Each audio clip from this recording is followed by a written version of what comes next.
welcome into session number 2 of state championship weekend. On tap, we've got the 2A girls and boys state championships. Welcome in the Bank OZK Arena. Bobby Swafford alongside Nick Lasker. We're going to get you set for that game action between Melbourne and Quitman on the 2A girls. But Nick, we got to start with what this weekend has really kind of turned into. It's only going to be a short weekend of basketball because tomorrow and Saturday's championship games have been postponed due to the coronavirus threats. Yeah, you know, it's sad, but it needed to happen. Yes, it did. With everything that's going on, and when you look at all the other different leagues that are having to make those difficult decisions, you know, being a representative from the AAA office, I can tell everyone out there that we tried to follow the lead, not only from the governor, Arkansas Department of Education, Arkansas Department of Health. You know, we had to do what was best for not only our student athletes, but our fans and our coaches as well. Yeah, I think the one thing that really stood out to me and what I commend the AAA and all the schools that are involved is you waited as long as you could because, you know, everybody wanted to get these championship games. The players, the coaches, and even the fans deserve to get to this championship moment and possibly end, but you waited to the last absolute moment. But you mentioned with the NCAA killing the NCAA tournament, yes, and even the College World Series and That's NBA right, and the MLB pushing their season back, it was a decision that really had to be made. It really had to be made. It was in the best interest of everyone involved. You know, they worked all year to get to this point, but tough decision, but the right decision. Yeah, they are postponed. They have not been canceled, so there is a possibility that these games could be played in the coming weeks, correct? That is correct. Yeah, so that's one thing we got to hold hope to because, you know, hopefully this thing blows over pretty quick. But Yes. we don't know. I'm not a doctor. I don't work for the government. I can't tell you what the future is going to hold, but hopefully we can get these games in. But what we are going to do is play 2 games tonight. It's a 2A state championship game coming up against Quitman, against Melbourne, and we're going to talk a little bit more about that one coming up in just a little bit. But it's game number 3 coming up of the state championship game. Again, it's Quitman, the 2A girls, taking on Melbourne, the defending state champion. We're going to talk a whole lot more about this game coming up in just a little bit. But the Little Rock School District recently held One Rock. That's Legends Hall of Fame induction ceremony, which celebrates former athletes who set a high bar on the field, on the court, and also in the classroom. And we were there to capture the moment. Check it out.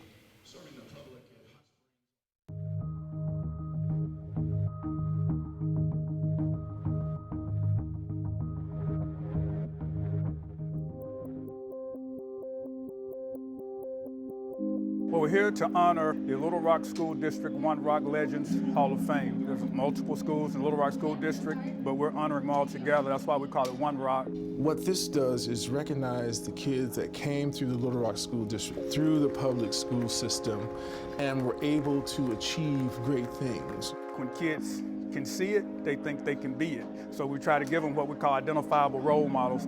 We've taken upon ourselves bringing these people back into the community and letting them tell their stories of how they got started in the Little Rock School District and their trials and tribulations they went through in life to get them where they are today.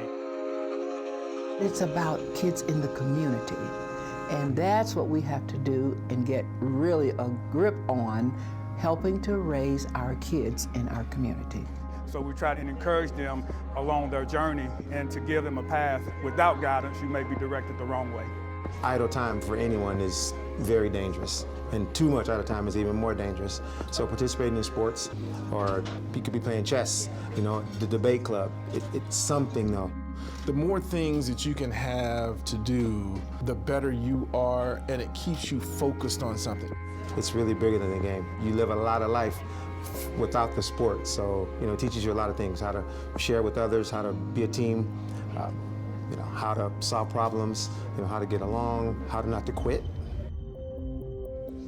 Decide what it is that you like to do and go out and do it, and find a way to keep it important. Sometimes you can be lucky and do the things that you love to do. But if you study, do your homework, be respectful, I mean, those kinds of things, those are traits that, that just takes you forever into your adulthood and when you become a parent. You can be an NFL Rookie of the Year. You can be like Tyler Scave, who was McDonald's All-American. You can do that. That came from right here from Little Rock, Arkansas.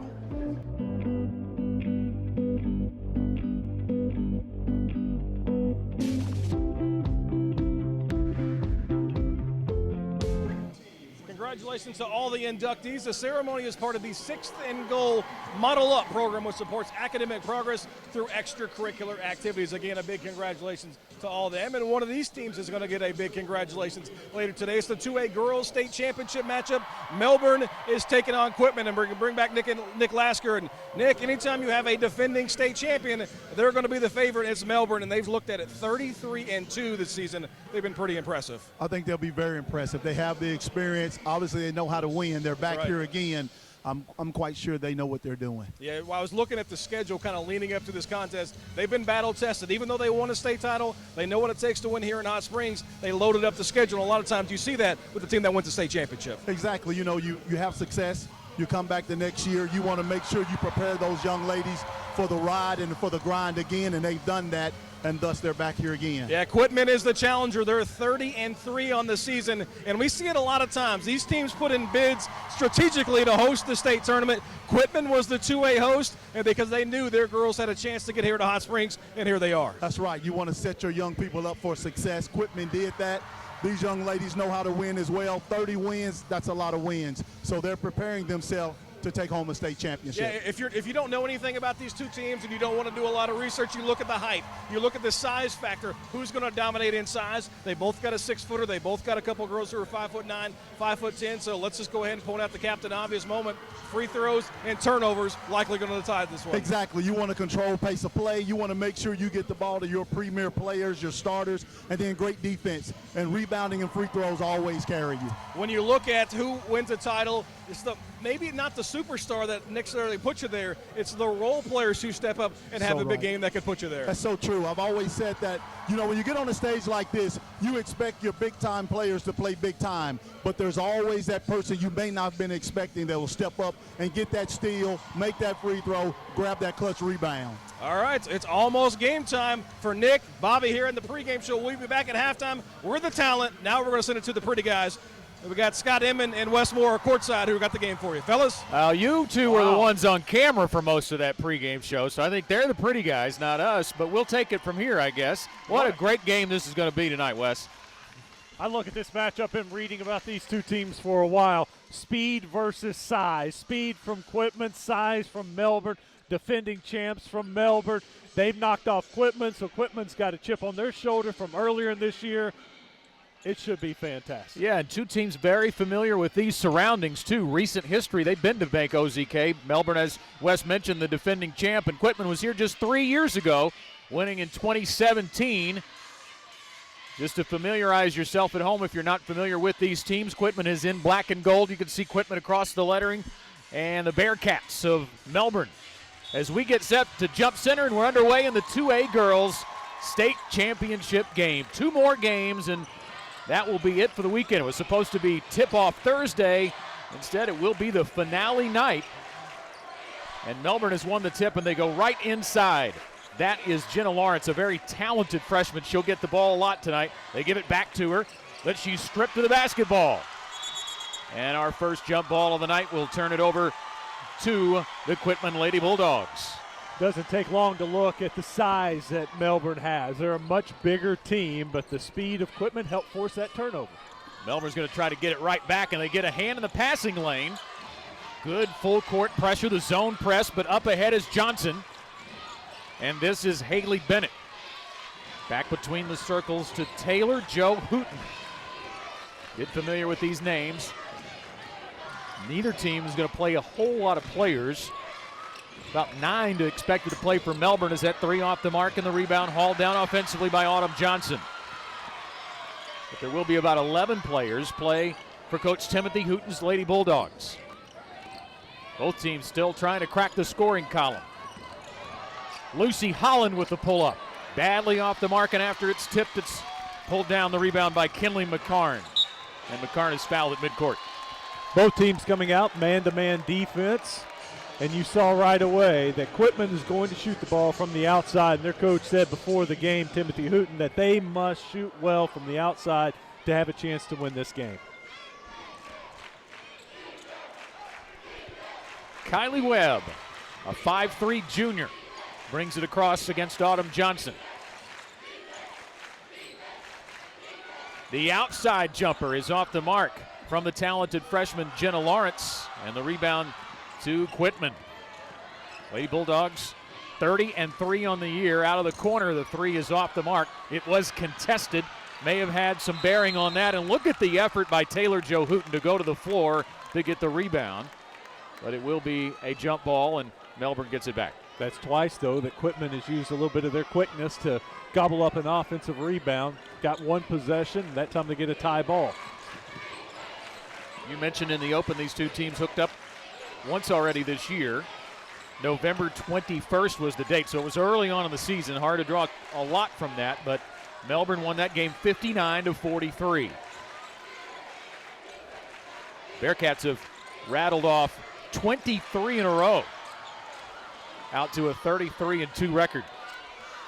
A little over 2 minutes in, and we don't have a point scored. A lot of times early in these games, nerves are such a factor. They'll settle down and those shots will start falling. Here's a steal by Quitman's Taylor Joe Hooten. And she's going to go all the way. Got up underneath the basket. And it hit the underside of the backboard. And now Melbourne. Out of control was Kylie Webb. Definitely a helter-skelter start to this 2A state championship game. Lots of turnovers. Third turnover of the game already.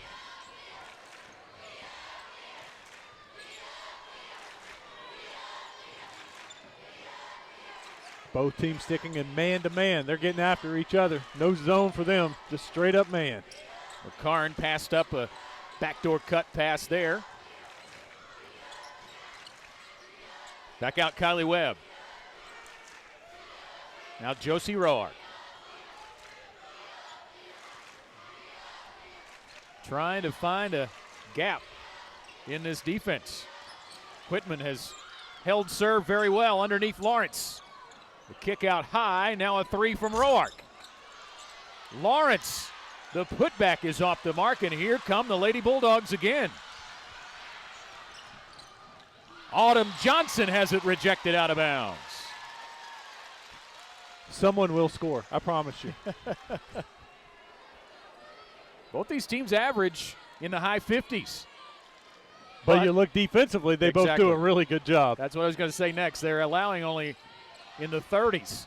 Boy, bodies on the floor, shots wildly off the mark, and Kylie Webb out of there with it for the Bearcats.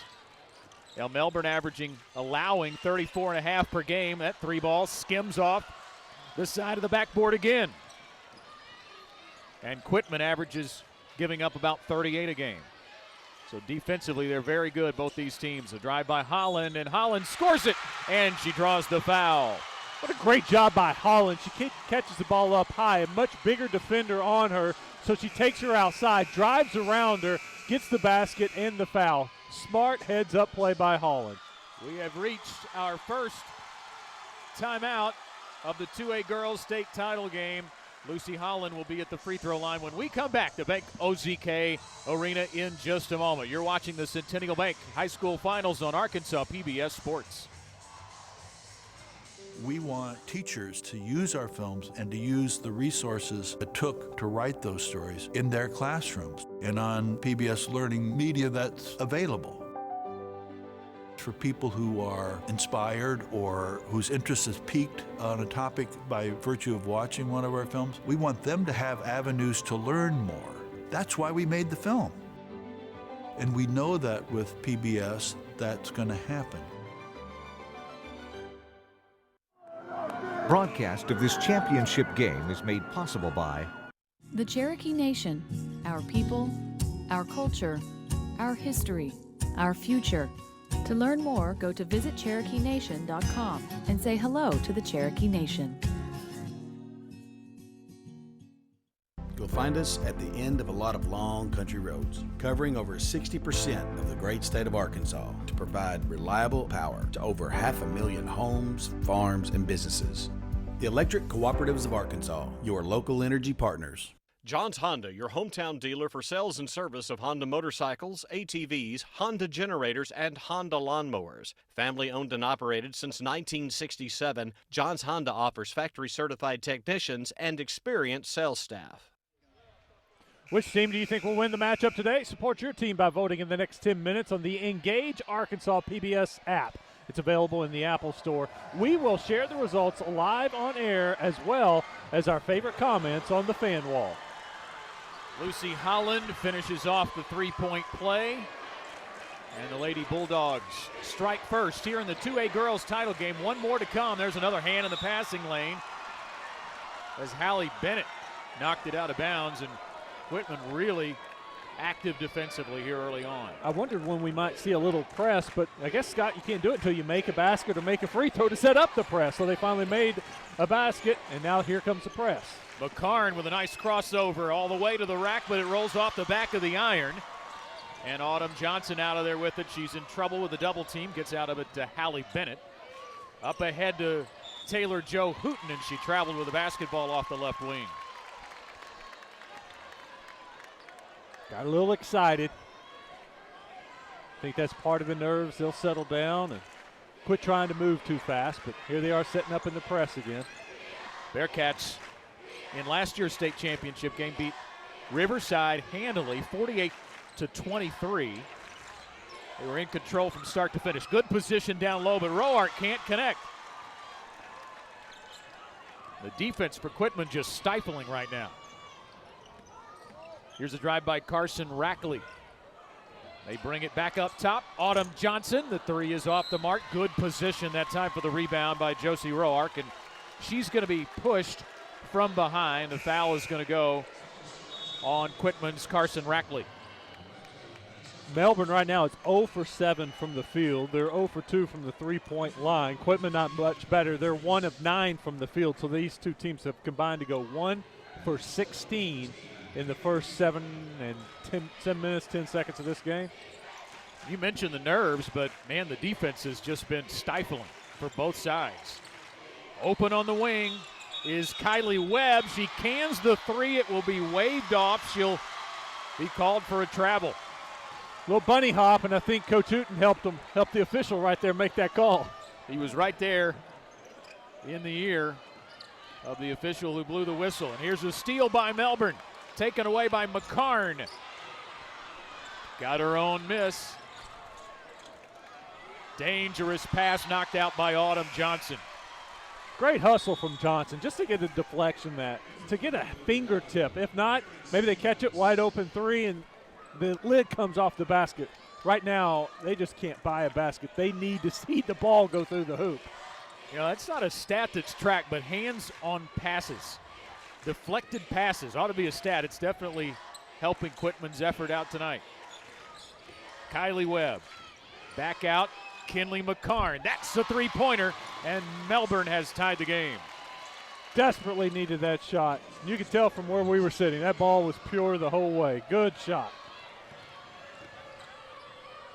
Quitman on the other end. Aaron Stevens trying to feed it inside, and it's lost out of bounds. It's a Lady Bulldog turnover. And a substitution coming into the game for Quitman. Starter Taylor Jo Hooten is back into the game, replacing Hallie Bennett, I should say. Kylie Webb brings it across for Melbourne.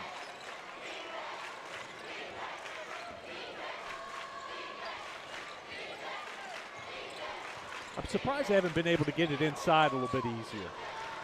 In the corner, a three-pointer is good by Danny Hardaway. And the Bearcats starting to heat up. They've got their first lead of the night. Maybe making a couple of threes will heat up the outside and make them play outside, and they'll be able to get the ball inside a little easier.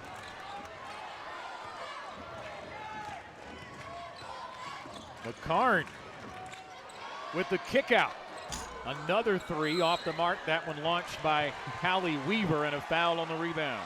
Pretty easy call there. She had both of her hands on the girl's lower back in front of her and pushed her straight in the back to get that rebound. Now, the rebound was high, and she was probably going to get it anyway, but when you put both your hands on the player's back and she goes forward a little bit, pretty easy call.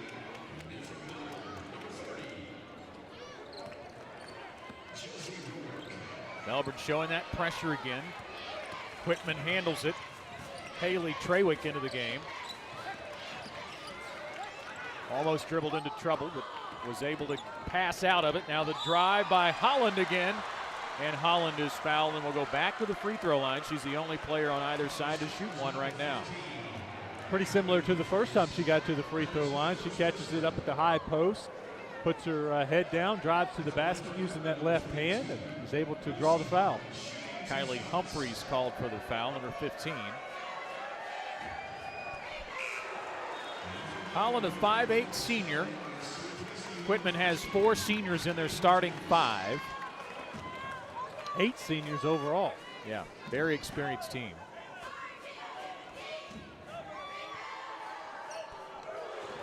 Holland nails them both, 3 out of 3 from the line. She's got 5 points in the game. And we're under a minute here in the first quarter.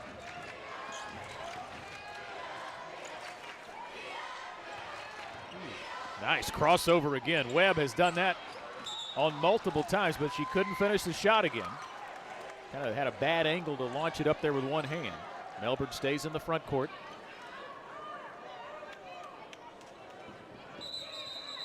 They'll get a quick substitution in here. They're going to bring in Danny Hardaway. And Hallie Weaver will go to the sidelines. Hardaway started the game. They'll try to force it into Lawrence, and it's lost out by Jenna Lawrence, belonging to Quitman. Very small window there. She had her open, but man, that was a tight window to fit that ball into, and just wasn't able to get her that pass. 4th turnover committed by the Bearcats. Both teams have turned it over 4 times here in this first quarter. And a traveling violation makes it a 5th turnover for Quitman.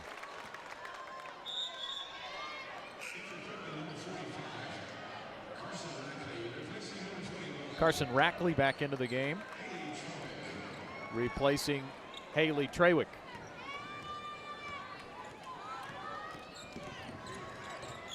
Well, Webb can really handle the basketball. 5'3", a junior. Picked up her dribble there and almost got in trouble, but passes off to Kinley McCarn with under 10 to shoot. 5-second violation. Yep.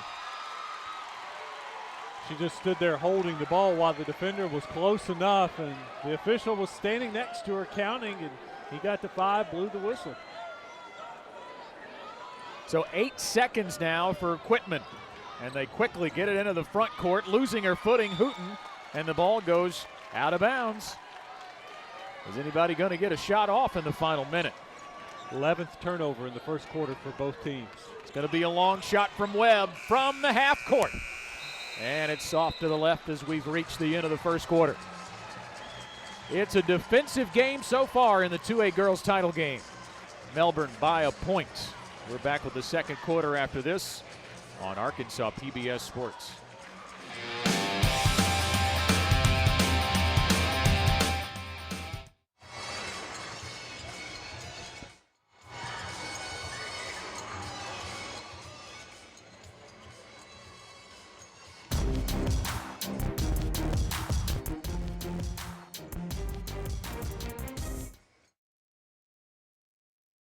Is that we encourage our employees to volunteer and give back.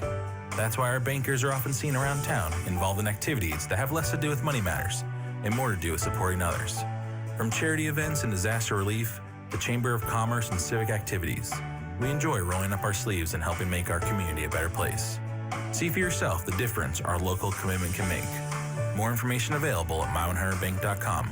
Centennial Bank, member FDIC. There's simply no substitute for hard work. Each new morning gives way to a chance to make things better than the day before. At Everett, we strive to be the best at what we do, and we know many in our community are doing the same. When we work to become better, everything around us becomes better too. Hi, I'm Susie Everett. At Everett Buick GMC, we're proud to support the difference makers in our community. That's the Everett difference. Don't forget, after this, we got one more state finals game, England and Earl, and catch it right here on Arkansas PBS. Another defending state champion in the 2A boys championship game. Here's a 3 from Holland, and she banks it in. Lucy Holland has all of the Lady Bulldog points. And that's the way to start the second quarter if you're a Quitman fan.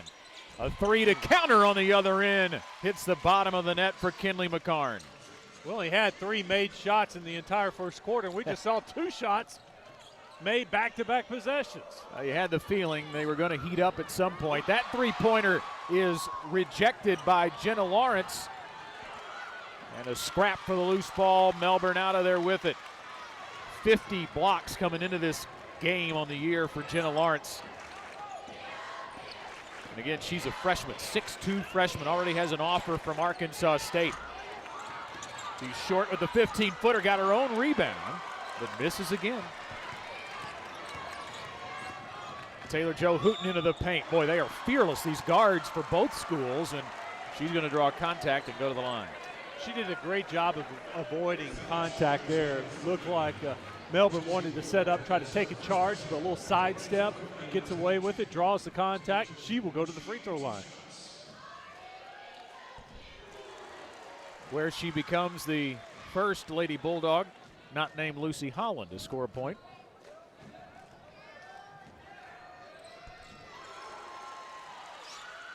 And the Lady Bulldogs are perfect from the line so far, 5 out of 5.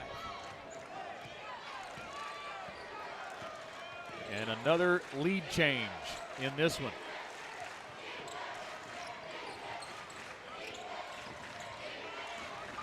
Nice look for Lawrence. She scores plus the foul. Give the assist to Kinley McCarn. A great pass. Shows why she's got an offer from Arkansas State right there. Great cut to the basket. You can see the athleticism. Quick, was able to. I liked how she used the jump stop to stop, not make it have a charge, and to go straight up with it.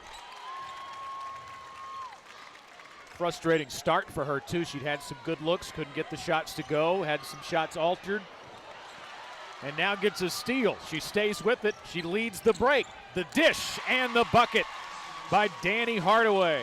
What a heads-up play. Just smart play. No need to crash in there. She drew the defender, passed it off. Biggest lead of the night for either team now. We'll see how Quitman responds. Another block on a three-point attempt. But this one is wide open. Autumn Johnson can't hit it. Rebound out the web, and she's got the open floor ahead of her.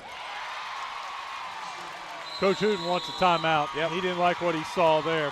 Hey, for a copy of any of the state championship games, go to mnmproductions.net to place your order. That's mnmproductions.net.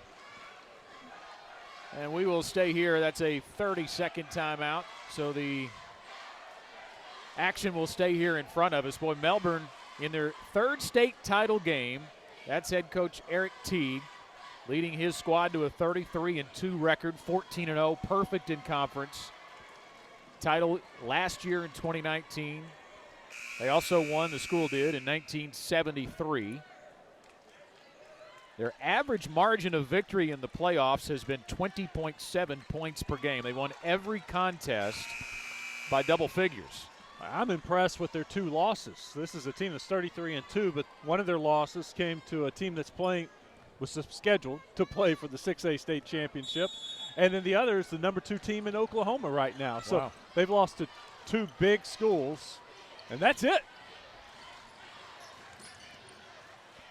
Boy, fighting her way in is Lucy Holland, but couldn't really square up on the basket. Just defenders hanging on everybody. Pass high to Roart. She brings it down and drives. That's going to be offensive. Love to see that kind of defense from Holland. How about not letting the missed shot affect her at all at one end? She went down, missed the layup, but came back down, played good defense, takes the charge, and now they're back at it.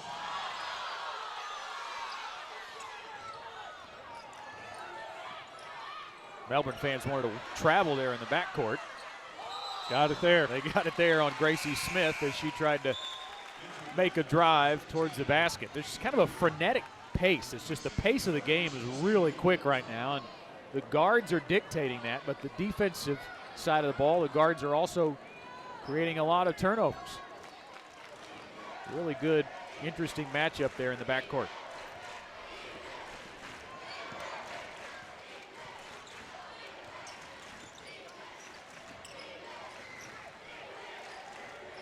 Lawrence really wants it down low. She's working, trying to get the ball. She's asking for it. Nice drive by Danny Hardaway, and she finishes. She's come on strong with 7 points here in the game. Important possession for Quitman. They need to get a good look. That's an open look, but it misses badly. Hallie Bennett couldn't draw iron. And Melbourne has a chance to go up by double digits. Lawrence on the drive. Oh, what a tough shot by Jenna Lawrence. That looked like a D1 move. And it is a 10-point lead for the Bearcats. And they get a deflection and a steal. They are just so long. 5 block shots already, and I don't know how many deflections like that. McCarn with the kick out and another three-pointer. Hallie Weaver, her first points of the night. It's a 13-point advantage for Melbourne.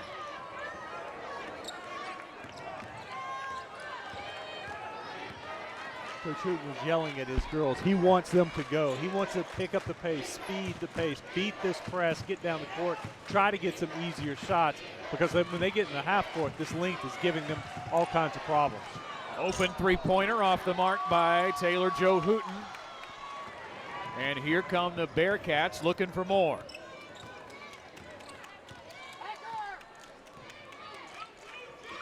Good position for Lawrence. In and out. Great looking shot, and she got a very good look.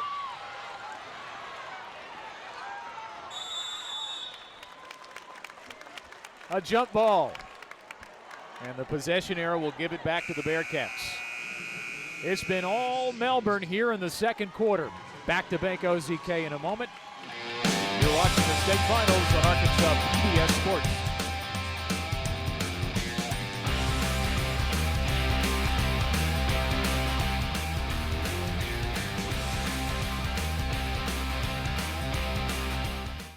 For every moment, for every memory, from that first car to your first home, to your first child, and all the highs and lows that tomorrow might bring. For everything that matters most to you and your family, there's someone right around the corner dedicated to helping you protect what you love. Your local Farm Bureau Insurance agent. Farm Bureau Insurance. Real service, real people. This month in Passport, your on-demand library of the best of PBS. I believe that India should be governed by Indians. He's a traitor! You never know who you can trust. It's a trap. Where is she? There are still wild, exciting places out there left to explore. These and other shows are available with Passport. Become a member of this PBS station, sign in, and start streaming today. Coming up at halftime, we'll take a look at how homeschool students get a chance to play basketball with members and coaches of the Faulkner Falcons. Join us at halftime. It's a 14-0 run for the Melbourne Bearcats here in this second quarter. And they lead by 13 in the 2A Girls State Championship game. 6 out of their last 7 from the field after a cold start. And at the same time, Quitman's missed their last 6 shots. That's why all of a sudden this game's gotten a little bit out of hand. One team's gone cold, and the other team's gotten hot. Aaron Stevens called for the foul on the shot, so it's a couple of free throws coming for Kylie Humphreys. They bring some size off the bench here with Humphreys. You know, we talked about the seniors in the makeup of the Quitman roster. Melbourne's pretty young. We talked about the freshmen. They only have 1 senior in their starting lineup and only 1 senior on their squad. 1 out of 2 for Humphreys. It's got to scare some of the other coaches in the 2A. Yeah. I said on their squad, out of the players who play, there's only 1 senior on their first 9 who see the floor. You look at the freshmen that they have. You said already with an offer from Arkansas State. I know other offers will be coming. They're going for back-to-back titles with only one senior. The future looks very bright.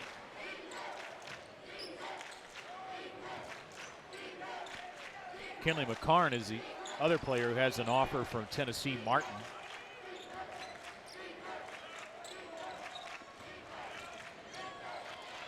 Good look underneath, but the shot is off the mark.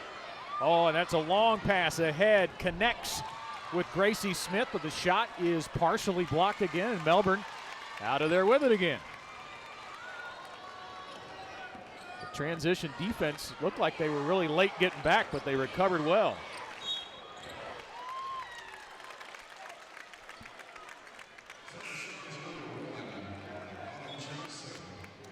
Make that a 15-0 run now for Melbourne as they've pushed the lead 24-10. They are 6 of their last 8, while Quitman falls to 0-7. 0 for their last 7.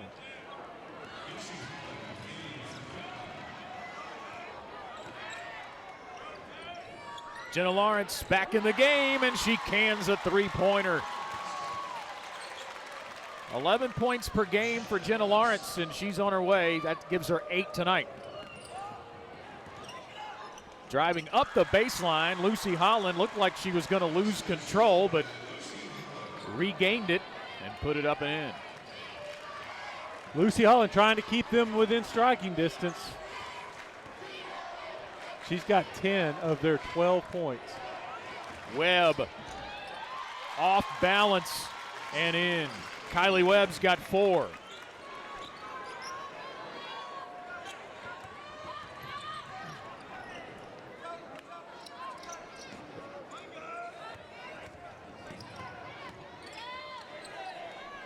Under a minute here in the half.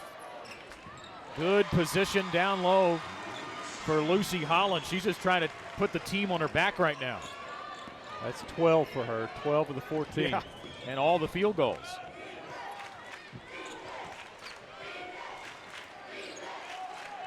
Good position again by Lawrence.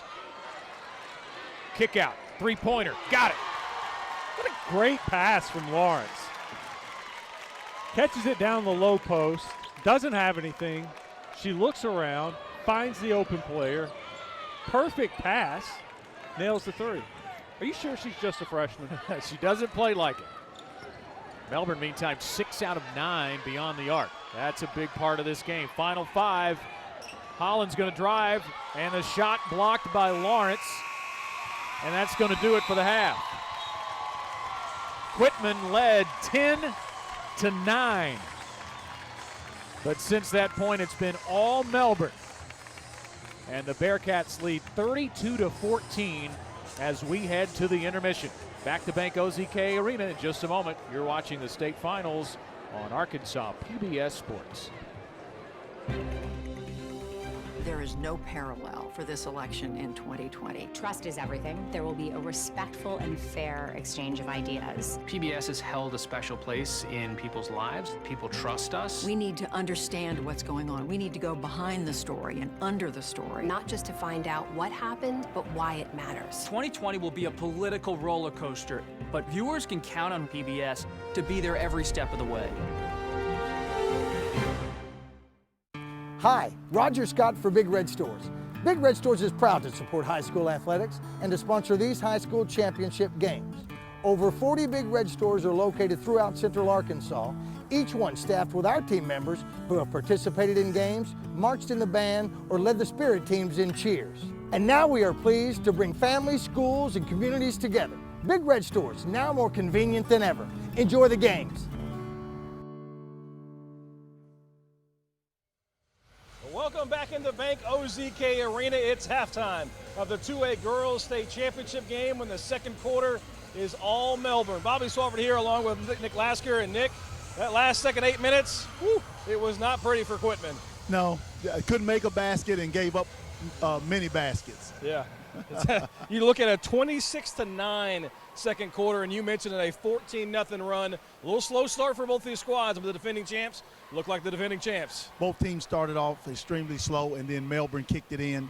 went on that 14-0 run. Seemed like they made every shot. Yeah, and the scoring has been well distributed. The leading scorer for Quitman, Lucy Holland's got 12 points, but you've got 4 different players with 6 points or more from Melbourne, and the 2A champs are looking like the 2A champs. Well balanced, very well balanced. That's what you got to have when you get to this point.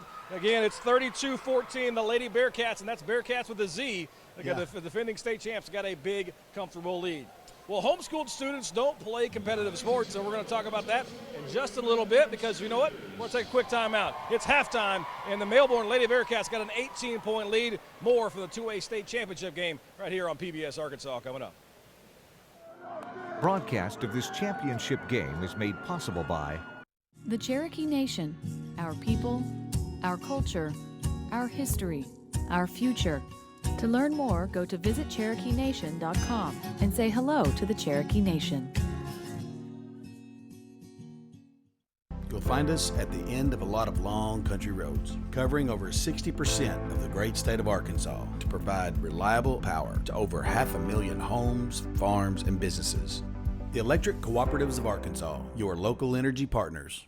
John's Honda, your hometown dealer for sales and service of Honda motorcycles, ATVs, Honda generators, and Honda lawnmowers. Family owned and operated since 1967, John's Honda offers factory-certified technicians and experienced sales staff. Welcome back into the 2A state championship game where the Melbourne Lady Bearcats have a comfortable lead over Quitman right now. Now, homeschooled students don't play competitive sports because they're at home, right? Well, wrong. Let's meet a couple of athletes who are a part of the growing movement of homeschool ballers.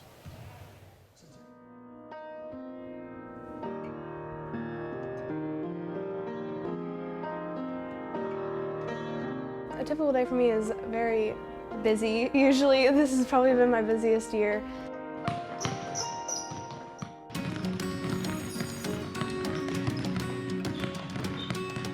Homeschool basketball is something that I've been involved in since I was 12.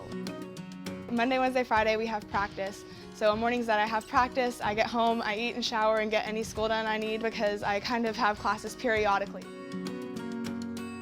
As team captain, I try to just encourage the other girls and get them going and not necessarily be in charge all the time, but just try to be that person to step up and fill the place that I need to fill. Hopefully, I'm doing a good job of that. The game for me, it's about teamwork. We had a rough start at the beginning of the season, but here at the second half of the season, we've done a great job at keeping up and winning our games. Our association is a volunteer-based program. We give the kids an opportunity that are homeschool students to compete in sports, teach them to work together as a team. We're trying to help build life skills as they go forward in their adulthood. If you're homeschooled, probably 20 years ago, there really wasn't athletics. So you were kind of secluded, but now we have baseball, we've got soccer, we've got basketball, softball, volleyball. So there's a lot of things that you can do as a homeschool student to be included. But our program will become family and just being a part of that team. We're going on 25 years that the program's been in existence. We just have a bunch of homeschool families that have come together that decide to put together a program where we can allow our children to have competitive team sports to participate in. Going and watching them compete and rooting them on. It's competitive, just like public school. It's been very valuable to us to see them grow up together and learn to compete together, learn how to win and lose together. Playing for the Falcons, it's just such a positive, encouraging environment to be able to grow as a player. Our coaches are always so supportive, but it's very competitive and we're learning. You put the time in practice to be able to play in the game, and it's the hustle that you show and the effort that you put in that gets you that time, and our girls have worked really hard to do that. Coach Jeff, he's a great coach to play under. He's a good teacher, he's got some great drills that we run in practice, and then he's just always there for you and has given me lots of tips that have helped me in the second half of the season getting back from my ACL tear. At the start of the season, he was a little timid. He didn't trust his leg, but as the season's progressed, he started coming on here at the end and hitting a lot of threes for me. I admire his determination to get back on the court. It's an honor to get to coach these young men. Some of them are driving in 5:30 a.m. in the morning to get here to practice. It's about 6:20 and we practice at 6:30 3 days a week. You can see whenever people really start to step out of their comfort zone and into the role they play on the court and just excel there. So I love playing in an environment that just really encourages that and lifts everybody up, but is working on building you up as well as a player and as a person. So we've been blessed to have some really good coaches. These guys pour their heart and soul into what they do. They don't get paid. They do it because they love the kids and they love the sport. We're very good about the team environment, loving on each other, praying for each other. It's just a great program. It's definitely made me a better coach, and these kids have definitely made me a better person too, because I learned a lot from them.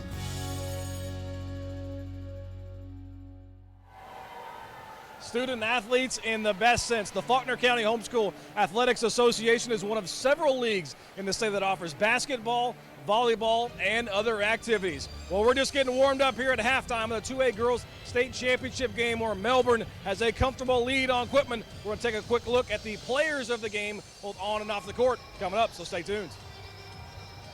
One of the best things about being a community-focused bank like Centennial is that we encourage our employees to volunteer and give back. That's why our bankers are often seen around town involved in activities that have less to do with money matters and more to do with supporting others. From charity events and disaster relief, the Chamber of Commerce and civic activities, we enjoy rolling up our sleeves and helping make our community a better place. See for yourself the difference our local commitment can make. More information available at mile100bank.com. Centennial Bank, member FDIC. Hi everybody, I'm Ed Leon, Chief Operating Officer here at Arkansas PBS. We hope you're enjoying our broadcasts of the high school state basketball finals. These broadcasts have become a signature service for us. They allow us to tell Arkansas stories, celebrate outstanding student athletes, and showcase opportunities for our young people to learn teamwork, plan and achieve goals, step outside their comfort zones, and grow into the future leaders of tomorrow. We're just proud to be able to be a small part of what their families, coaches, educators, and communities rally behind each and every day. So right now, I'm going to ask you to become part of the Arkansas PBS team by downloading our Engage Arkansas PBS app in your app store. This app lets you stay connected to the latest videos, photos, and conversations at the state basketball finals. And you'll be able to see all the live in-game stats. That's the same stats our announcers are using in the broadcast. That's pretty cool. You can also sign up for our sports newsletter at myarkansasPBS.org/sports. Join and be a part of it today. Pick up your phone right now, get the Engage Arkansas PBS app from your app store, and sign up for the newsletter, myarkansasPBS.org/sports. And thanks from all of us here at Arkansas PBS. We are halfway home in the girls' 2A state championship game as Melbourne up 32-14 on Quitman. Before we get back in the action, let's take a look at some of the student athletes of the game. We're going to start with Quitman. Lucy Hall in the center has got a GPA of 4.08. Who knew it went higher than 4? Didn't back in my day. Her future field of study is going to be nursing. And for Melbourne, Danny Hardaway is shooting guard, and she's knocking it out of the park in the classroom as well. 4.35, and she's also looking to go into nursing. So we're going to bring back in Nick Lasker, the tag team partner of this halftime show. Nick, you're down 18 points at the half. What do you got to be able to do to get back into this thing? Yeah, I think the number one thing any coach wants is they want their team to compete. You're going to have to get out there and just compete. You got to make shots. You got to continue to play hard. You know, unfortunately, you got to hope they miss some shots because they've been making everything. Right. But the number one thing is get out there and leave it all out on the floor. Yep. It was 26-9 in that second quarter. Melbourne is in complete control. Can they finish it off? Let's send it back courtside. Scott Inman and Westmore. Guys. Thank you, Bobby. A 23-4 run in the last 6 minutes and 34 seconds of this half, and that's what has Melbourne out in the lead. And you mentioned shooting their way back into it. It's about the only way Quitman's going to get into it. You feel like, Wes, that they're going to have to hit some threes if they're going to do it, and they're only 1 out of 10 so far from outside the arc. And they're going to have to get some production besides Holland. She's the only one who's made a basket.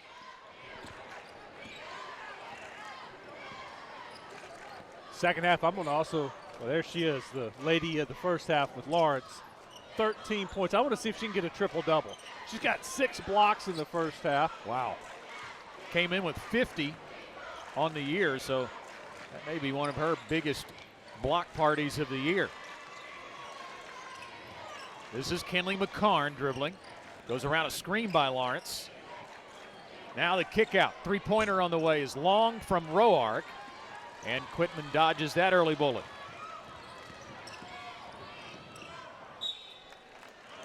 Like the way Hooten was pushing that. She had her head up. She was trying to get down the court, trying to be a playmaker there. Unfortunately, Melbourne stuck a foot out and kicked it out of bounds. Mentioned Holland with those 12 of the 14 points. Trying to get somebody else involved, and they're really intentional about going inside here. Down low to Lainey Goff, but she took steps. Goff knew it right away, had a wry smile on her face. Disappointed with taking one too many steps. So Melbourne, do you take the foot off the gas or you just keep doing what you did in the second quarter? Whatever they did in the second quarter, I don't change a thing. Exactly. Forget about the first quarter when they only scored 6 points. That second quarter put up 26. You scored 26 in a quarter in high school basketball, you're doing something. Almost half their average in a full game as Kinley McCarn scores her third bucket, her first 2 of the night. She has 8 in the contest. She had 25 in the semifinal game to get them here at the state championship game. Led the team in scoring. Haven't needed as much. There's another block. Give her 7 now. Wow. 7 block shots, 4 rebounds, and 10 points now. So on her way to a possible triple-double in the state championship game as a freshman.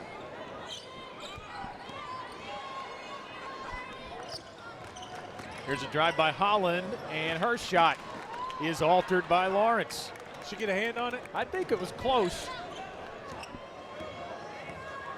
We'll say it was altered. I'm not sure it'll be a block or not. Nope, not a block. Just a missed shot. Webb has the ball stripped out as she's falling out of bounds. Melbourne recovers, and out of the corner, it's a 3-ball from Roark. Off the mark, rebound Holland. Johnson looks to push it. Off 1 foot. The floater splashes through by Taylor Jo Hooten. And that is the first basket made for somebody on Quitman not named Holland. 3 minutes into the third quarter is when it happens, and Roark scores her first 2 on the other end to get it right back for the Bearcats. She passed up a point-blank shot. The 3-pointer rolls off the mark from Autumn Johnson. A 2-on-1 break on the other end. And the rebound down to Haley Traywick. Hooten pushing it again. She gets it, she goes. Scoop shot as she hits the deck. She's got 6 points. Quitman's going to have to get some more stops on the defensive end. Oh, great position again by Lawrence, and she's going to draw the foul.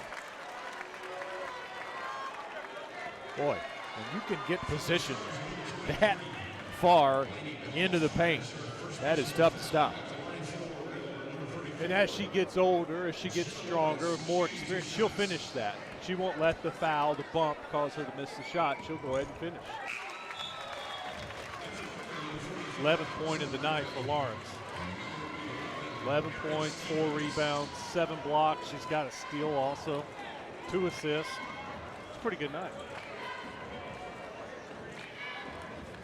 Experience all the action all over again next week by watching all the championship games. Go to myarkansaspbs.org/sports. myarkansaspbs.org/sports.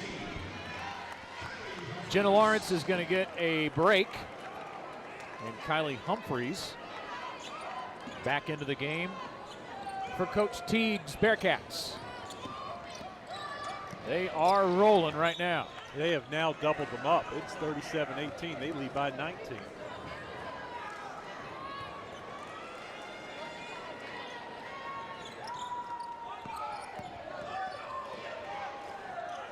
Aaron Stevens there running the point for Quitman off the bench. Out of the corner, it's Johnson, and there's a 3-pointer. Just the second 3-pointer of the night. They're now 2 for 12 And before the game, we said Quitman had to make outside shots to win this game, and they just haven't done it. Lady Bulldog fans chanting defense, and that's exactly what the Lady Bulldogs need right now. Roark looking underneath Humphreys. Batted away, but Roark is there to take it back. Lost again, and this ball is lost out of bounds, belonging to Quitman. That will bring us to immediate timeout. 3:29 left in this third quarter, the 2A girls title game. It's all Melbourne. Back to Hot Springs after this on Arkansas PBS Sports.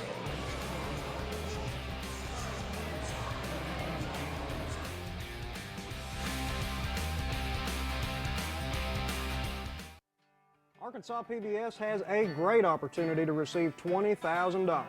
Over the course of 100 days, if they find 3,000 new donors, they get $20,000 thanks to the Susan Howarth Foundation. Arkansas PBS has always been a champion for music and music education. So let me ask you, are you going to be a champion for Arkansas PBS? When we did the Ken Burns Country Music Project with Arkansas PBS, the one thing that I really loved was that it backed up the Arkansas PBS mission so well. Because when you think about country music, it's about us. We were able to interview so many great artists and country music historians with programs like Talkin' Country, and even the podcast that I hosted, my personal favorite of the two, Country Fried, where we had people like Charlie Daniels, Marty Rabin, Sean Camp, the list goes on and on. And we were able to really kind of have that one-on-one moment with everybody about something that we can all relate to, which is an art form about us. I'm Ryan Harmon, and I'm a champion for Arkansas PBS. Back to work here in the third quarter. Melbourne leading in the 2A girls title game, and sometimes it's just about shooting, and that's what it boils down to tonight. Quitman for the game, 25.9% from the field, and Melbourne is 20 percentage points higher at 45.2. How about Melbourne, 6 of 11 from the three-point line? 6 of 9 at 1 point, so they've actually cooled off. And remember how cold both teams started in the first quarter. They really took command in that second quarter. Quitman, a three-pointer, barely drew the front of the iron off the fingertips of Carson Rackley, and Melbourne will take it out from underneath the goal.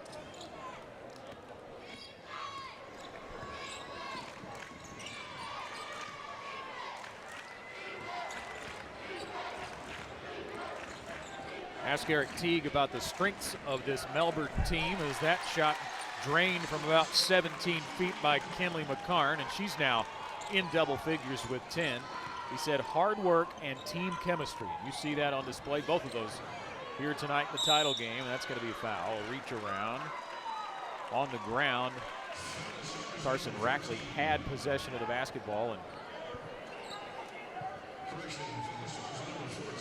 it was Hallie Weaver that gets called for the reach around. Off the right side, Johnson misses from outside the arc. McCarn gets the rebound and brings it across.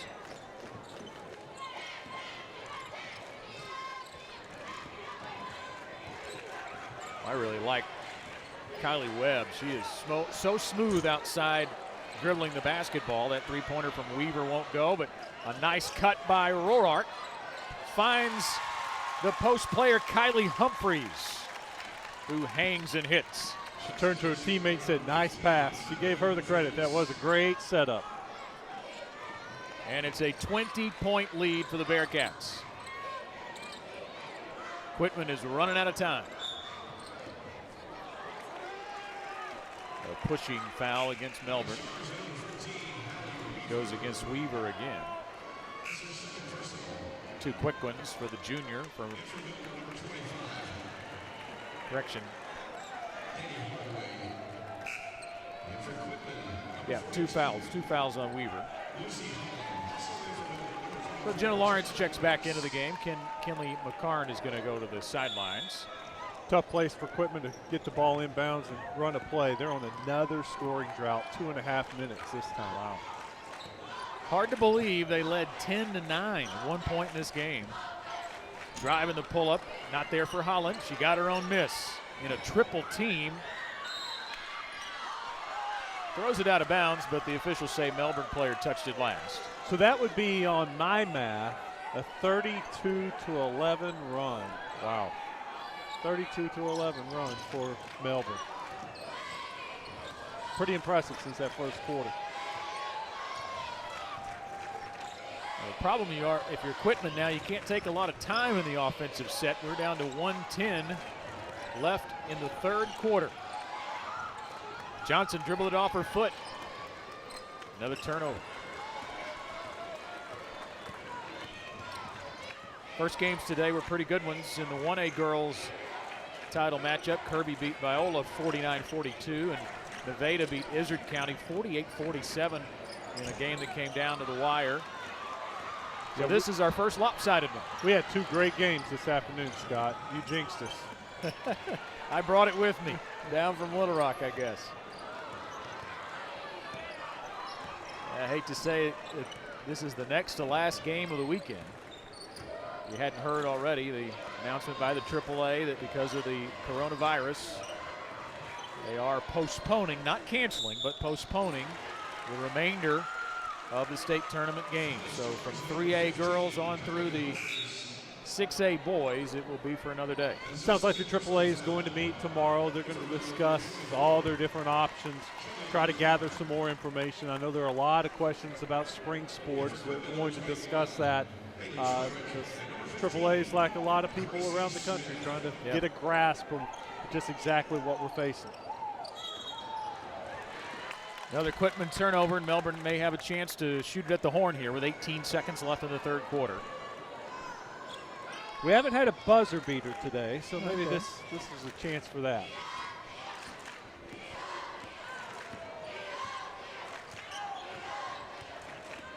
Off the screen by Lawrence, and then the kick out for Roark, and not a buzzer beater, but it's a three-pointer with 3 seconds left, and it just can't get any better for Melbourne. They'll take a 44-21 lead in the final 8 minutes of play when we come back to Hot Springs. You're watching Arkansas PBS Sports.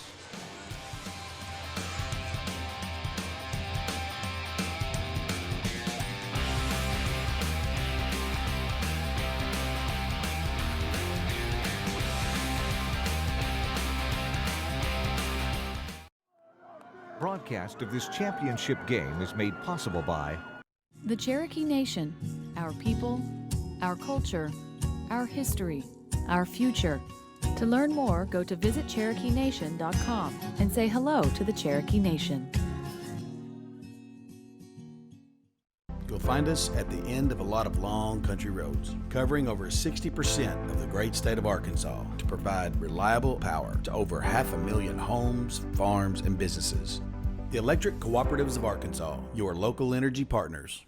John's Honda, your hometown dealer for sales and service of Honda motorcycles, ATVs, Honda generators, and Honda lawnmowers. Family owned and operated since 1967, John's Honda offers factory-certified technicians and experienced sales staff. East Lake Meadows was just like heaven to us until it became a nightmare. Public housing has always been a financial proposition and a moral one. We were all saying that they need to do something about this place. They did something all right.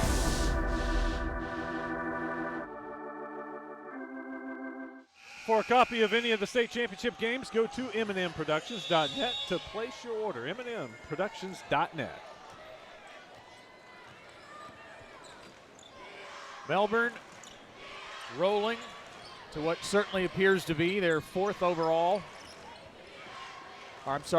overall state championship, and it would be back-to-back for the Bearcats. They won here a year ago, and it was a rout last year too. Lawrence from the elbow. And an offensive rebound, but a jump ball soon after. Kinley McCarn wrapped it up, but the possession arrow will turn it over to Quitman. And McCarn, just a sophomore. You look at watching this game, it seems like McCarn is one of their 2 top players. She's only a sophomore. And then, of course, Jenna Lawrence, just a freshman. So does look like this team's loaded for the next couple of years. The only senior in the starting 5 is Danny Hardaway, number 25. 7 points tonight. Holland drives past Lawrence. And a quick outlet tipped by Quitman, but then picked up by Kylie Webb. Webb, a junior, holding the ball there, number 3. Lawrence took steps. Got a little too quick with the feet there. You see the potential all over her, though. We mentioned she already has an offer from Arkansas State, and Coach Teague says as she gains more experience, she will be hard to stop. How about that for a freshman in a state championship game, and she may lead all scorers before this one is over.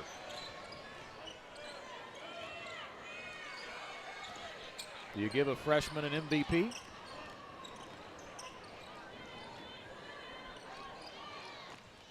Tell you what, she's been impressive. McCarn has also been very good too. McCarn's chasing her down with 8 points right now, but you throw in the block shots from Lawrence and the deflections, the rebounds, even a couple assists. Maybe you do. I know in the semifinal game, McCarn had 25 points, and she's been a big factor on their playoff run, but tonight, Lawrence has been impressive. Webb gets it across the timeline, drives past her defender, and now Lawrence is going to trigger a 3. Rebounded by McCarn, and a kick out Webb again. Boy, they are really aggressive going after those rebounds. That's been a big key as well. Melbourne just dominating since the early part of the second quarter. Feed goes in for Lucy Holland, and she's going to draw the contact.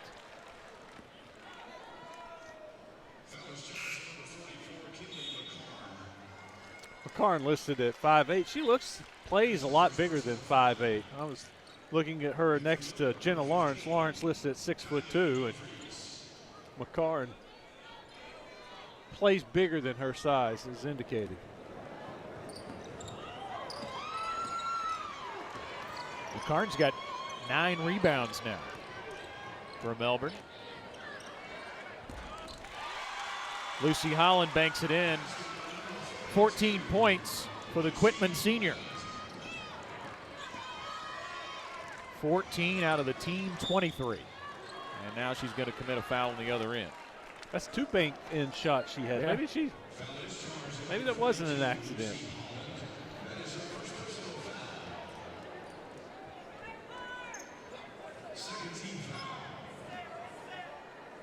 Well, you talked about the good games, Wes, earlier today.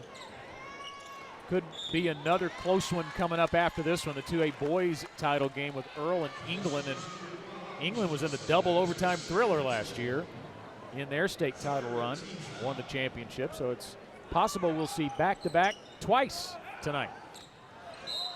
And that's a foul on Quitman's Haley Traywick. Got up in the air and couldn't do much.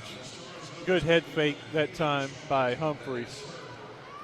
Got her defender to jump up and able to draw the foul.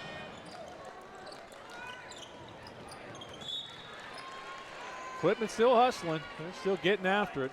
Join the Arkansas PBS Sports Booster Club at the rookie level for $35 or the All-Star level, which includes Arkansas PBS Passport on-demand streaming for $60. Sign up today at myarkansaspbs.org/sports.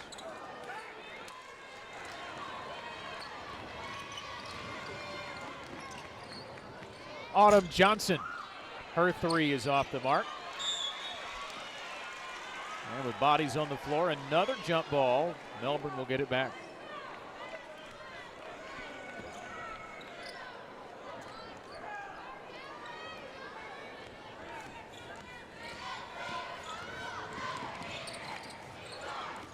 Melbourne still attacking offensively.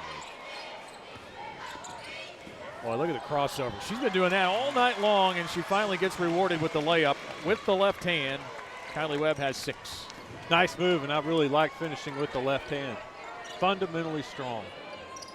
They have certainly been that. Down low, Holland. Off balance as she put that one up. Look at the head up as you dribble down the floor and finds Webb on the right wing.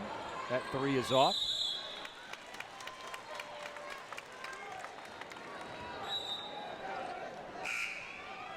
Substitutions into the game, 45 and 22 for the Quitman Bulldogs. Carson Rackley and Taylor Joe Hooten, those are two starters. Autumn Johnson also a starter. And senior Gracie Smith go to the sidelines for Timothy Hooten's squad.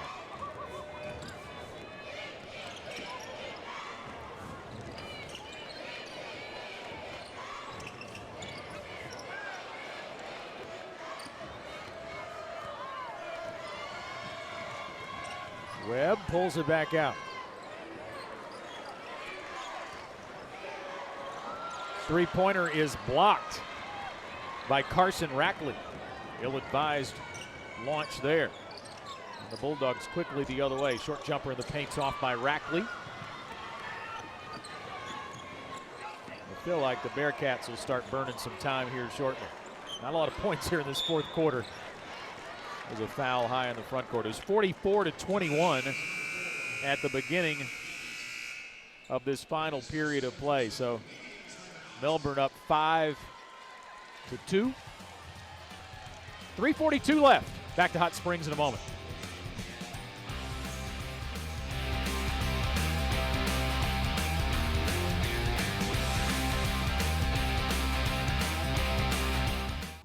Spring. Stay well as PBS shines a light on health. We'll get the facts on fat. Fat's been given a bad rap. And the data on diabetes. 100 million people affected. Check out some medical artifacts. It's absolutely astounding. Witness the nation's mental health crisis. It doesn't make for a good American story. And Ken Burns presents an intimate history of genetics. Here's to your health, starting this April on PBS and the PBS Video app. Hi, Roger Scott for Big Red Stores. Big Red Stores is proud to support high school athletics and to sponsor these high school championship games.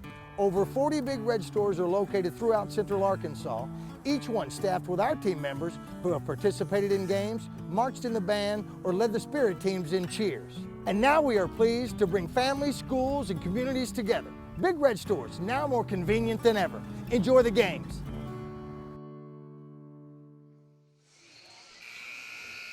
You can watch all of our championship games as many times as you want online beginning next week at myarkansaspbs.org/sports. There it is. Look at the website. Remember it. Go check it out. Never put me under pressure to do some quick math in my head. I said 5-2 so far in this fourth quarter. How about 2-2? I saw the 46 and I thought I got 21 and 41 mixed up in my mind. Not to give you too hard of a time, but that's just 2 points. Yeah, well, I knew something was wrong when we hadn't hit the break yet, and you were looking at the stat page and looking at the score. 46 and 44, that's 2. 23 and 21's 2. Where's he trying to get up that 5 from? Quick timeout here. 3:28 with time remaining on the clock. Yeah, 4 points total scored in this fourth quarter. That's it. Well, that second quarter's been the one that Quitman's going to go back and wish they had back, because besides that, they've played pretty close. They trailed by 1 after 1. In the third quarter, they were outscored by just 5 points and dead even here in the fourth. It was that 26-9 second quarter, 17-point difference right there.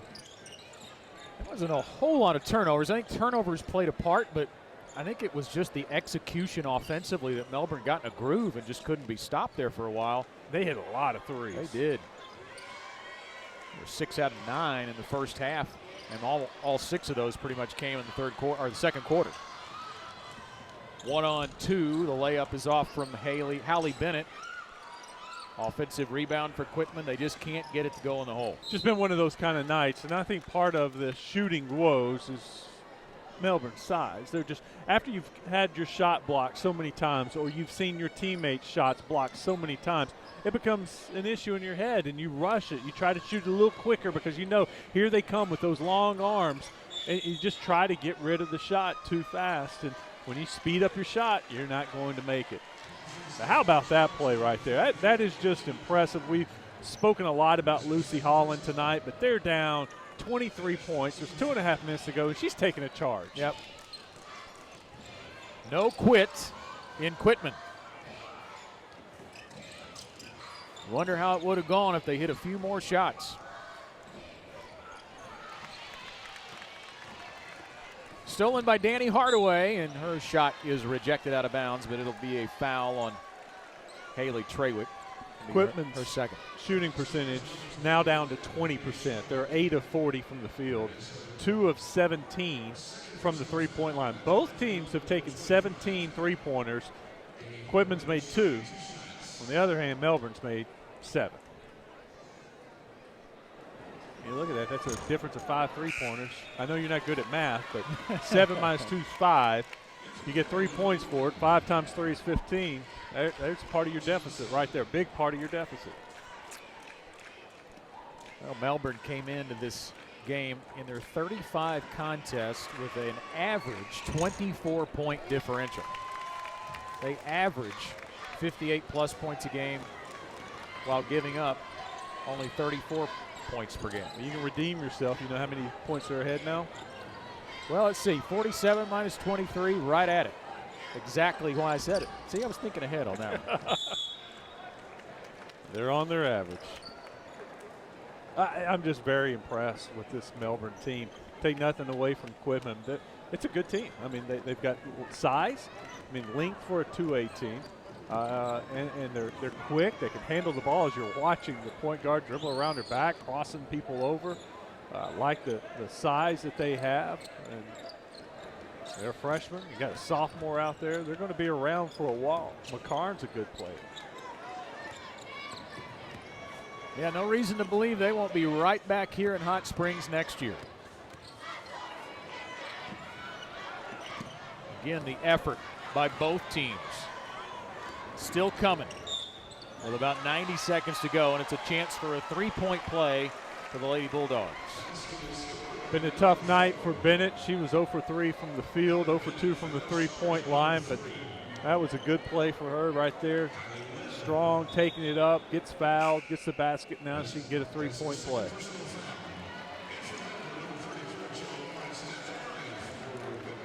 England and Earl on deck in the 2A Boys Championship game, about 15 minutes following the conclusion of this one. England, the state champion from a year ago. We'll hope to have an interview with head coach Eric Teague at the conclusion of this one. You'll see the trophy presentation to the Bearcats. They're well on their way to their third state championship and second in a row.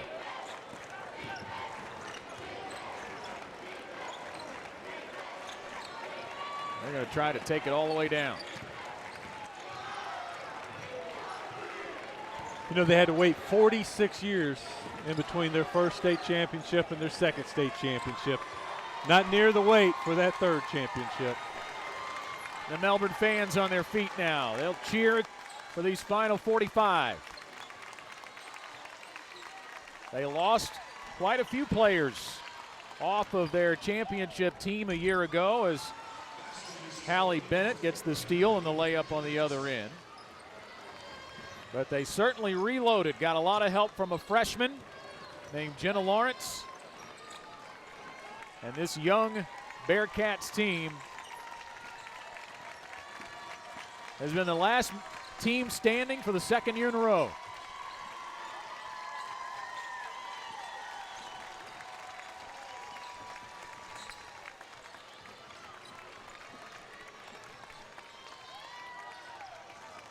They will not have the ball last, but Quitman is not going to get a shot off. And that'll do it. The Melbourne Bearcats are state champions for the second straight season.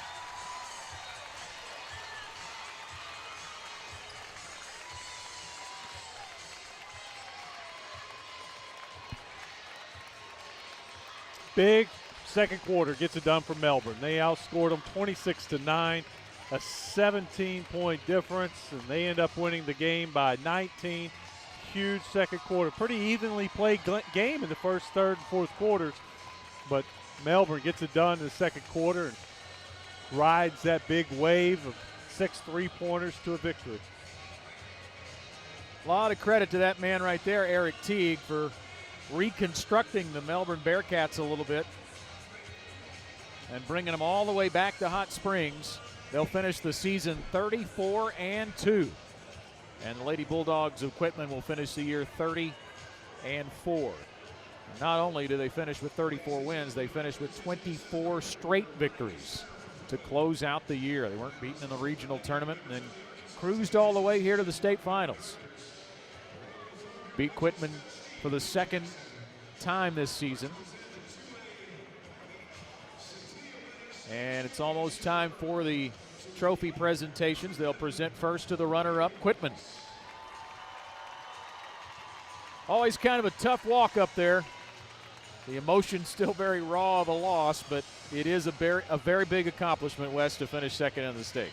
They don't feel it right now. Nope, you just got to go back and remember what that feeling was like getting here and winning the semifinal game and the celebration you had then. Or maybe it's winning the district tournament or the regional tournament. These young ladies won a lot of games this year. They just didn't happen to win the very last game. And now the presentation to Melbourne.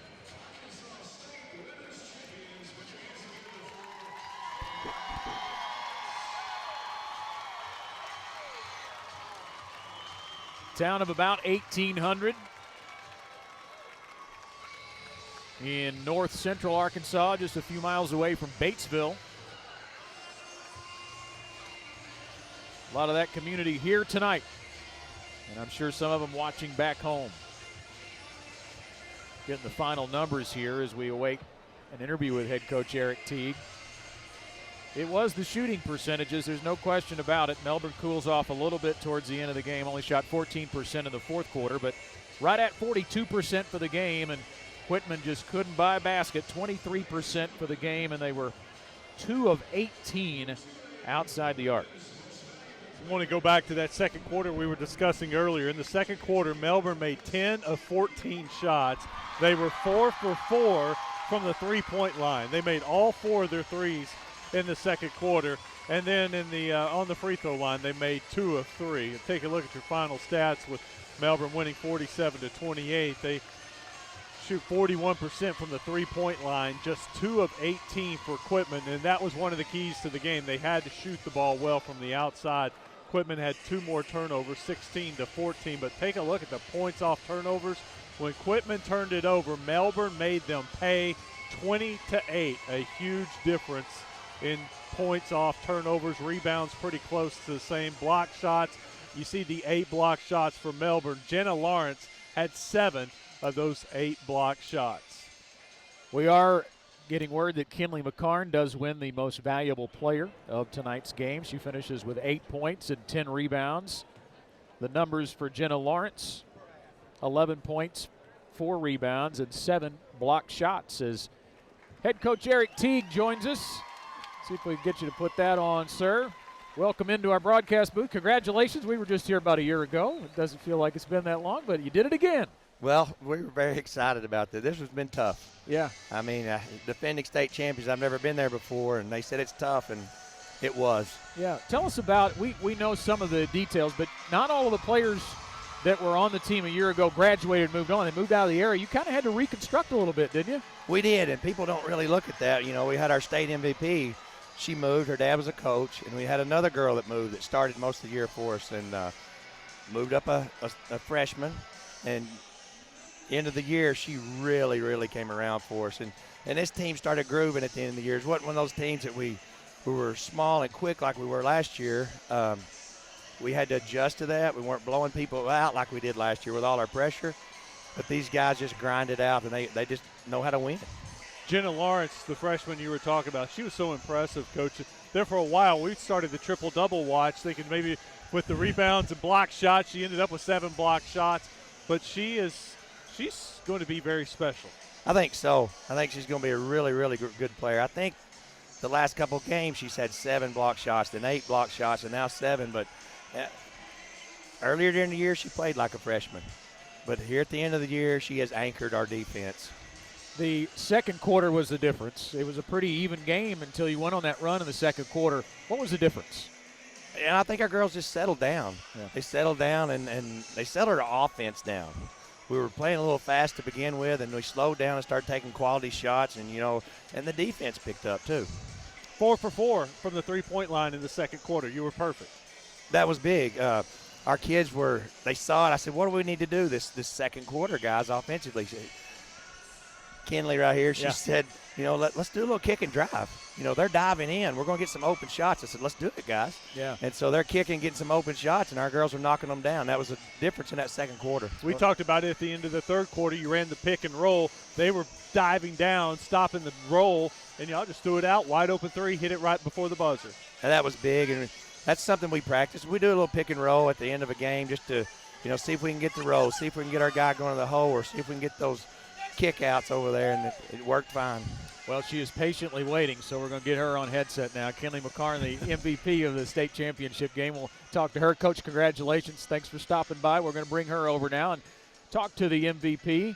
I like that the coach got a little input from Kinley on what to do, and it certainly worked tonight. Kinley had 8 points, 10 rebounds, so you were hitting that glass. You got after it. Thank you. Congratulations on both the MVP award and the championship trophy. We were just talking to your coach, and he said he took a little input from you on, hey, what was the difference in that second quarter? And you kind of told him really what you guys should be doing offensively. Well, he asked me what we felt comfortable with, and I told him dribble drive seemed to be working. We were hitting our shots, and he asked where I wanted the post players at, and they help really well on the block. So I was like, put Jenna at the high post, and we'll kick it to her. Well, it certainly worked. That second quarter was really the difference in the game. It was a pretty tight game. You started hitting your threes. You were executing offensively. Tell us a little bit about this year. Coach was just telling us that Jenna's really come on late in the year. You lost a few players. People don't realize, hey, well, maybe it's just the same team that came back a year ago. It's not, is it? Yeah. We did lose some very good players, and we knew that, and we wanted to go show everybody that we could still win it. And we're a team that doesn't like to lose, and after we won state last year, our next goal is to win it again. And I guess the goal is to win it again. I mean, you're sir. a sophomore. Jenna's a freshman. Yeah. This is some key components of the team, awful young. Yes, that's our plan. Come back and win it again next year, and hopefully the next. Does this one feel different? I think it does personally for me, because last year I was just a young ninth grader, kind of coming along with the team. And this year, I don't know, I feel like I've had to step up a little more and do more. So it feels a little better. Now she's an old sophomore. Yeah, this is second hat now, right? You're just used to being here. Well, it is a very fun team to watch. What about this community that showed out for you tonight? Our community is wonderful. We love them so much. They support us in everything, and they never stop. And then they bring so much energy. They don't realize how much they help, but when they carry the energy, it helps out on the court. Before last year, do you know the last time Melbourne won a state championship in girls basketball? Like 30 years, maybe more, maybe longer than that. I don't know. Well, it was the year I was born, so it can't be 30 years because I'm older than that. 1973. Oh, man. So you guys are turning it into Titletown now. Yeah. Yeah. Well, congratulations tonight. Thank you. Enjoy the ride. And congratulations once again to Kinley McCarn, our MVP in tonight's 2A girls state championship game. 47-28. What a big second quarter by Melbourne. They get it done and run away with the title after going 4 for 4. That's impressive. I didn't realize it at the time, but 4 for 4 from the three-point line to start to pull away from Quitman. All right, so the pregame clock yet to start. We've got about 15 minutes or more. We're still waiting on the teams to take the floor. I'm kind of surprised they're not out here, Wes. Actually, they're used to really getting these guys in and out here at Bank OZK Arena. But up next, it is the 2A boys state championship game between England and Earl, and we will take a break, and when we come back, it'll be back to the pregame set. I don't know if Bobby's over there because he's going to be with me. I'm not sure who we've got back. We got Derek. Derek Walter is set up in the pregame position, and we'll join him in just a moment.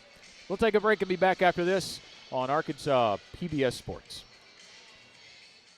One of the best things about being a community-focused bank like Centennial is that we encourage our employees to volunteer and give back. That's why our bankers are often seen around town involved in activities that have less to do with money matters and more to do with supporting others. From charity events and disaster relief to Chamber of Commerce and civic activities, we enjoy rolling up our sleeves and helping make our community a better place. See for yourself the difference our local commitment can make. More information available at my100bank.com. Centennial Bank, member FDIC. For every moment, for every memory, from that first car to your first home to your first child and all all the highs and lows that tomorrow might bring. For everything that matters most to you and your family, there's someone right around the corner dedicated to helping you protect what you love. Your local Farm Bureau insurance agent. Farm Bureau Insurance. Real service, real people. Welcome back to the Centennial Bank State Finals here at Bank OZK Arena. A great game, Nick, as we saw Melbourne knock off Quitman. Excited to be here for the post-game show, and then we'll get you on to the pregame show. Nick, your thoughts on the last championship game? Well, I thought that both teams came out very slow, but once Melbourne really kicked it in and started running their system, those girls really settled in. They made shots. The second quarter was the huge quarter. That was the major separation. Quitman never really could seem to get on their feet after that second quarter. You know, we were able to go out last week and see some of the state tournaments and went to Quitman, and I got to watch the Lady Bulldogs, and really were dominant in the state tournament, struggling tonight. Got out to a 10-9 lead, and then obviously it was all Bearcats after that. Yeah, you know, it's been said many times that the game of basketball is a game of runs, and Melbourne went on a major run, and Quitman just lost their footing after that. They fought hard. I was really impressed that the girls continued to compete. You always want your players to get out there, regardless of the scoreboard, is to give maximum effort. But you're dealing with a well-oiled system in Melbourne. You talk about well-oiled. Back-to-back state champs for Coach T. We got to hear him with Scott and Wes a little bit ago, and obviously just compete real hard today against a good Quitman team. Talk about the two players that really stood out today for Melbourne. We had Jenna Lawrence, who had the most points with 11, and then the MVP, Kenley McCarn, who we just heard from. Yes, you know, they're young, but those young ladies seem a lot more mature than their classification.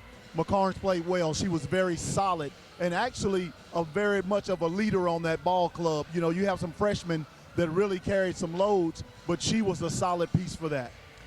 Nick, you coached high school basketball for years. Talk a little bit about how hard it is to go back-to-back state champs. Man, that's extremely difficult. It's hard to go back-to-back. It's hard to just make it one time, but going back-to-back is extremely difficult. As you see the highlights there with those young ladies, you know, a lot of things need to fall your way to go back-to-back. You know, something we saw from this Bearcat team was how they shared the ball. We're seeing some of the replays here. A lot of drive and kick-out plays that they did, and it really paid off. Is really after about the first quarter, they really took off. They really did. Very impressive. It'll be interesting to see how our next game comes up. We're going to go ahead and talk about some sneakers here. Ever since the early days of basketball, sneakers have shaped not only the game, but the culture around the game. Sneaker culture is big business, big fashion, and big time. Let's meet some collectors and enthusiasts who proudly consider themselves sneakerheads. My shoe is the center of my attention. You're going to notice my shoes, then you're going to work your way up. In the sneaker culture, we say, I make shoe contact before I make eye contact. Today, sneakers are a lot more than just athletic wear. The shoes are fashionable and some sell for top dollar. The sneaker market is surging. Just last year, the U.S. sneaker industry grew 8% to $17 billion. So a sneakerhead to me is a person who just really loves sneakers. I mean, it's definitely a shoe connoisseur, you know, being informed about what's going on in the culture. Somebody who enjoys the history of it, just the overall art of the shoe instead of just the latest release. I see stuff and I like it. Like, I don't care if people like it or not. Like, if I like it, I'm buying it. You have variety. You don't need a lot of hype shoes. You don't need a lot of general releases. You're kind of balanced with the sneaker culture force. When you grab the shoes that you like, even if everyone doesn't like it, to me, that's the best form of a sneakerhead. Once you get to this many shoes, it kind of just, it never stops. It's kind of scary, you know, once you hit like 100 pairs, you're like, okay.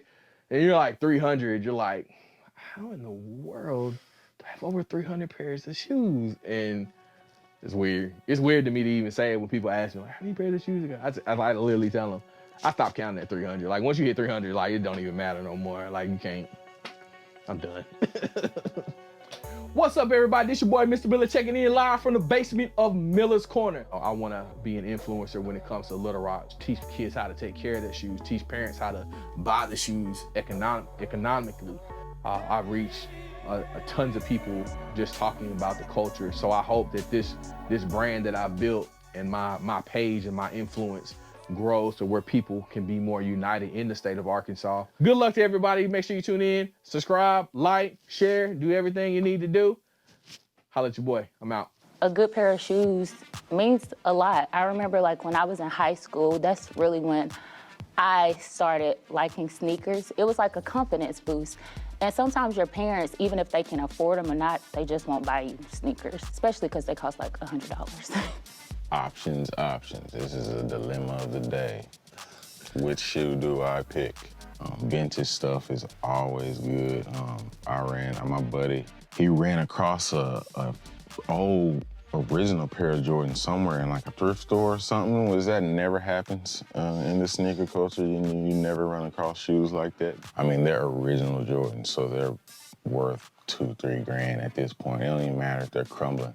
Those type of gems you find and you get a hold of, I mean, that stuff you keep. I mean, I see all this stuff as an investment, really. You put the right few colors together, you have a whole story on a pair of shoes.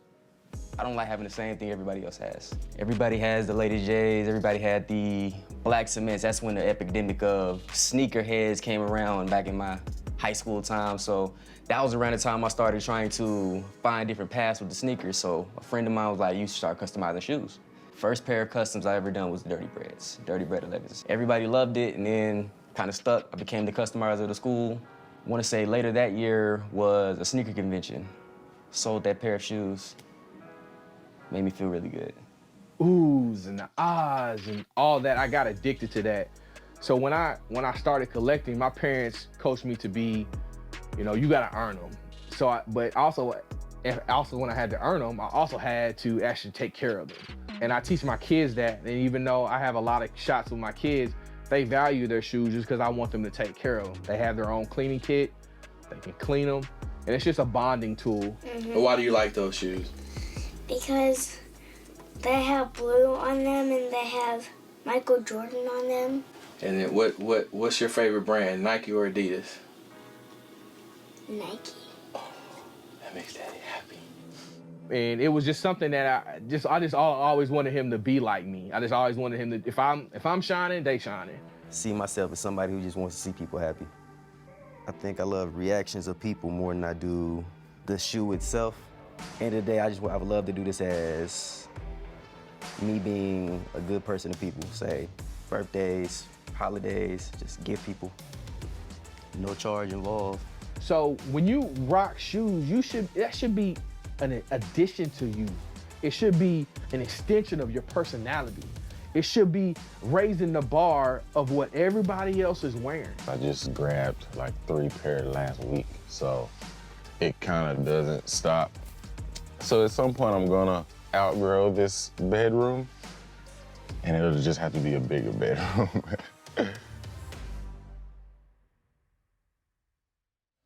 To all the sneakerheads, keep kicking those new kicks. We'll be back after a quick break. You're watching the Centennial Bank Finals on Arkansas PBS Sports. Broadcast of this championship game is